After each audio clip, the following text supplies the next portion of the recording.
శ్రీనిలయం కార్యక్రమానికి తిరిగి స్వాగతం.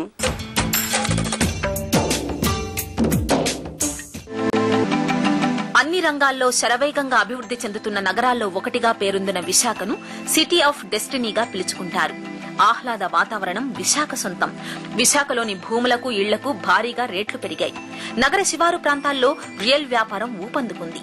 విశాఖ నుంచి విజయనగరం వెళ్లే మార్గంలో 5వ నెంబరు జాతీయ రహదారిని ఆనుకుని ఉన్న మధురవాడ, తగరపు వలస పరిసర ప్రాంతాలు, ఇటు అనకాపల్లి, గాజువాక, కూర్మన్నపాలెం వరకు, విశాఖ నుంచి అరకు వెళ్లే మార్గంలో పెందుర్తి, కొత్తవలస, శృంగవరపు కోట వరకు, భీమిలి, రిషికొండ తదితర ప్రాంతాల్లో రియల్ వెంచర్లు అనేకం వెలిశాయి.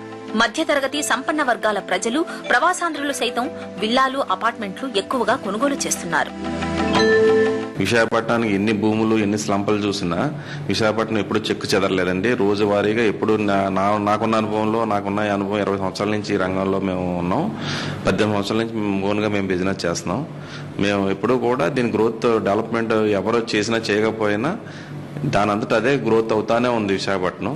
నేటివిటీ ఫీలింగ్ అంటే east west Krishna, Vizianagaram, Srikakulam, Vizag district వాళ్ళు ఎక్కువ మంది ఇక్కడ పెట్టుబడులు పెడతానికి ఇష్టపడుతున్నారండి మేజర్గా. అలాగే మిగతా స్టేట్లో మిగతా భాగాల నుంచి కూడా మాకు ఇక్కడ పెడతానికి ముందుకు వస్తున్నారండి. డెఫినెట్గా దాని పెరిగిందండి, ఎంక్వైరీస్ పెరిగినాయి, ఎన్ఆర్ఐస్ ఎంక్వైరీస్ పెరిగింది. మాకు బేసికల్గా అంతా కూడా వరల్డ్ వైడ్ గ్లోబల్ మార్కెట్ అండి మా బిజినెస్ అంతా. రేట్స్ వచ్చి 20% వరకు హైక్ అయిందండి. మరి భూముల రేట్లు పెరిగినాయి, ప్లాట్ల రేట్లు పెరిగినాయి.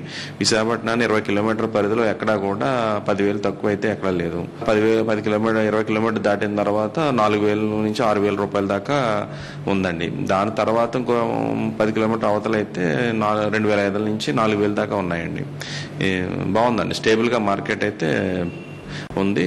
గ్రోత్ గా కనపడుతుందండి. గ్రాఫ్ అంతా కూడా పైకి వెళ్ళడానికే చూపిస్తుందండి. బేసిక్ గా ఎప్పుడైతే ఈ రాష్ట్ర